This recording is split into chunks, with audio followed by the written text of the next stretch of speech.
వికసిత్ భారత్ లక్ష్యంగా ముందుకు వెళ్తున్నామన్నారు ప్రధాని మోదీ. 15 రోజుల్లో ఐఐటి, ఐఐఎం, ఎయిమ్స్, రైల్వే బ్రిడ్జిలను ప్రారంభించుకున్నామని చెప్పారు. రాష్ట్రంలో పసుపు బోర్డు, గిరిజన ట్రైబల్ యూనివర్సిటీ, మెగా టెక్స్టైల్ ఏర్పాటు చేశామన్నారు. బీజేపీకి 400 సీట్లు రావాలని ప్రతి ఒక్కరూ కోరుకుంటున్నారన్నారు. దేశంలో ఆదివాసీ బిడ్డల కోసం 24,000 కోట్లతో ప్రత్యేక కార్యక్రమం ఏర్పాటు చేశామన్నారు ప్రధాని మోదీ. ఆదిలాబాద్ లో పర్యటించిన ప్రధాని పలు అభివృద్ధి కార్యక్రమాలు, శంకుస్థాపనలు, ప్రారంభోత్సవాలు చేశారు. తర్వాత జరిగిన బీజేపీ విజయ సంకల్ప సభలో పాల్గొన్నారు మోదీ. मैंने तेलंगाना और देश के विकास से जुड़ी हजारों करोड़ रुपए की विकास परियोजनाओं का लोकार्पण और शिलान्यास किया है। कुछ लोग आदत से मजबूर होते हैं, मेहनत करने की कुछ आदत भी कम होती है और इसलिए बड़ी सरल भाषा में कह देते हैं कि ये तो चुनावी सभा है। कुछ साथी जो भांति भांति का एनालिसिस करते हैं, जरा समझो ये चुनावी सभा नहीं है। चुनाव की तो अभी घोषणा भी नहीं हुई है। 15 दिन में 2 IIT, 1 triple IT DM, 3 IIM और 1 Indian institute of skills IIS, इसके कैंपस का लोकार्पण हुआ। 15 दिन में देश के अलग अलग राज्यों में 5 एम्स का लोकार्पण हुआ। 15 दिन में किसानों के लिए दुनिया की सबसे बड़ी स्टोरेज स्कीम शुरू हुई। 15 दिन के ये काम आत्मनिर्भर भारत से विकसित भारत के निर्माण को और सशक्त कर रहे हैं। अरे चुनाव तो जब आएगा तब देखा जाएगा। मुझे तो देश को आगे बढ़ाना है। देश को विकसित बनाने के लिए दिन रात काम, करीब करीब 1200 यूनिवर्सिटीज ने इसमें हिस्सा लिया है। क्या बीजेपी सरकार आने से पहले कोई कल्पना कर सकता था कि एक आदिवासी महिला देश की राष्ट्रपति बनेगी? कोई कल्पना कर सकता था? पहले कभी लगता था कि ऐसा हो सकता है?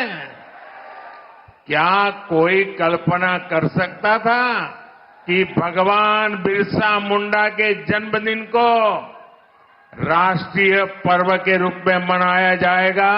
आदिवासियों के विकास के लिए देश में अलग मंत्रालय बनाने का काम बीजेपी सरकार ने ही किया था।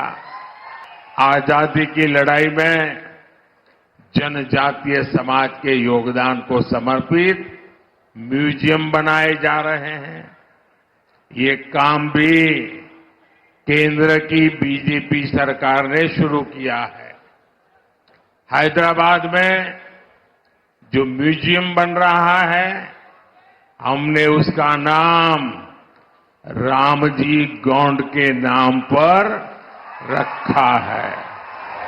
आदिवासी समाज में भी जो लोग अति पिछड़े हैं, जो अब तक विकास से वंचित हैं, उनके लिए बीजेपी सरकार ने पीएम जनमन योजना शुरू की। इस योजना पर 24,000 करोड़ रुपए से ज्यादा खर्च किए जाएंगे। దోచుకోవడం, అబద్దాలు చెప్పడమే కుటుంబ పార్టీల సిద్ధాంతమన్నారు ప్రధాని మోదీ. బీజేపీ చేస్తున్న అభివృద్ధి కుటుంబ పార్టీలకు నచ్చడం లేదన్నారు. కాళేశ్వరంపై దర్యాప్తు చేస్తామన్న కాంగ్రెస్ సర్కార్ ఎందుకు ఆలస్యం చేస్తోందని ప్రశ్నించారు. బీఆర్ఎస్ పోయింది, కాంగ్రెస్ వచ్చేదే తప్ప రాష్ట్రంలో ఏ మార్పు ఉండదన్నారు మోదీ. ఆదిలాబాద్ లో పర్యటించిన ప్రధాని బీజేపీ విజయ సంకల్ప సభలో పాల్గొన్నారు. మోదీ గ్యారంటీ అంటే పక్కా గ్యారంటీ అన్నారు ప్రధాని.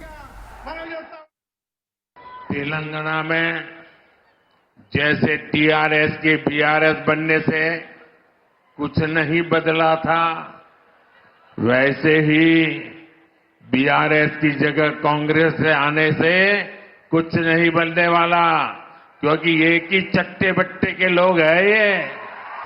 बीआरएस ने अपनी सरकार में कालेश्वरम प्रोजेक्ट जैसे घोटाले किए। कांग्रेस की सरकार उस पर कार्रवाई करने के बजाय फाइलों को दबाकर बैठ गई। तुम भी भले हम भी भले, तुमने खाया मैं खाऊंगा, यही करते हैं। साथियों, भ्रष्टाचार, परिवारवाद और तुष्टीकरण में आकंठ डूबे इंडी गठबंधन के नेता बौखलाते जा रहे हैं। अब इन्होंने 2024 के चुनाव का अपना असली घोषणा पत्र निकाला है। मैं इनके परिवारवाद पर सवाल उठाता हूं तो इन लोगों ने बोलना शुरू कर दिया है कि मोदी का कोई परिवार नहीं है। मेरा पल पल सिर्फ और सिर्फ आपके लिए होंगे। मेरा कोई निजी सपना नहीं होगा, आपके सपने, यही मेरा संकल्प होगा। और जिंदगी खपा दूंगा तो आपके सपनों को पूरा करने के लिए, आपके बच्चों के भविष्य को उज्जवल बनाने के लिए। देश के कोटि कोटि लोग मुझे अपना मानते हैं, अपने परिवार के सदस्य की तरह मुझे प्यार करते हैं। और इसलिए मैं कहता हूं, 140 करोड़ देशवासी, यही मेरा परिवार है। मेरा भारत, मेरा परिवार।